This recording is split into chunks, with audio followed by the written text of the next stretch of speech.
ബംഗാൾ ഉൾക്കടലിലെ അതിതീവ്ര ന്യൂനമർദ്ദം അടുത്ത 3 മണിക്കൂറിൽ ചുഴലിക്കാറ്റായി മാറുമെന്നാണ് കാലാവസ്ഥാ നിരീക്ഷണ കേന്ദ്രം നൽകുന്ന സൂചന. നാളെ ഉച്ചയ്ക്ക് ശേഷം പുതുച്ചേരിക്ക് സമീപം കരതൊടും 90 കിലോമീറ്റർ വരെ വേഗത്തിലുള്ള കാറ്റിനും സാധ്യതയുണ്ട്. തമിഴ്നാട് ആന്ധ്ര തീരത്ത് കാലാവസ്ഥാ കേന്ദ്രം ജാഗ്രതാ നിർദ്ദേശം നൽകിയിരിക്കുകയാണ്. കെ ബി ശ്രീധരൻ വിവരങ്ങളുമായിട്ടുണ്ട്. അതിനു മുമ്പ് ദൃശ്യങ്ങളിലേക്ക്.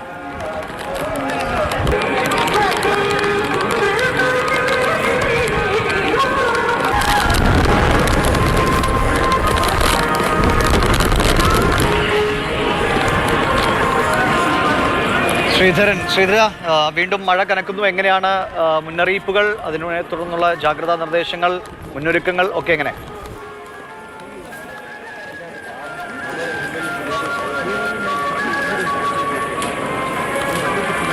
ശ്രീധര, എങ്ങനെയാണ് മുന്നറിയിപ്പുകൾ ഉള്ളത്? അതിനെ തുടർന്നുള്ള സുരക്ഷാ നിർദ്ദേശങ്ങളൊക്കെ നൽകിയിട്ടുണ്ടോ? ക്യാമ്പുകൾ തുറക്കുക, അങ്ങനെ എന്തെങ്കിലും ആവശ്യമായി വരുമോ?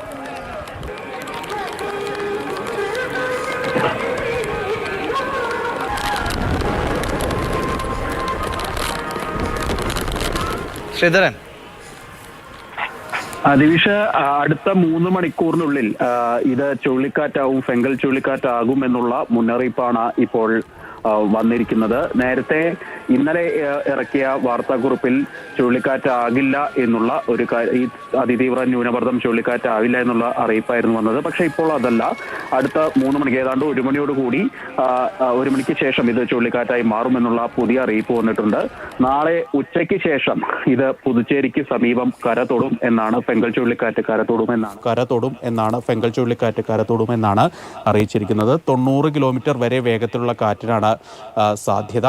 ഇതിനെ തുടർന്ന് തമിഴ്നാട് ആന്ധ്ര തീരത്ത്, പ്രത്യേകിച്ച് വടക്കൻ തമിഴ്നാട്, തെക്കൻ ആന്ധ്ര തീരത്ത് കനത്ത ജാഗ്രതാ നിർദ്ദേശം നൽകിയിട്ടുണ്ട്. അതുപോലെ തന്നെ ചെന്നൈയിലും ചെങ്കൽപ്പേട്ട്, തഞ്ചാവൂര്, പുതുച്ചേരിയുടെ വിവിധ ഭാഗങ്ങൾ, ആന്ധ്രയുടെ തിരുപ്പതി പോലുള്ള ഭാഗങ്ങൾ എന്നിവിടങ്ങളൊക്കെ കനത്ത മഴയ്ക്കും സാധ്യതയുണ്ട്. ഏതായാലും ഇപ്പോൾ ചെന്നൈയിൽ ഉച്ചയ്ക്ക് ഈ രാവിലെ ചെറിയ മഴ മാത്രമാണ് ലഭിക്കുന്നത്. നിലവിൽ ജാഗ്രതാ നിർദ്ദേശമാണ് നൽകിയിരിക്കുന്നത്. ആവശ്യമെങ്കിൽ ദുരിതാശ്വാസ ക്യാമ്പുകളൊക്കെ തുറക്കും എന്ന് അറിയിച്ചിട്ടുണ്ട്.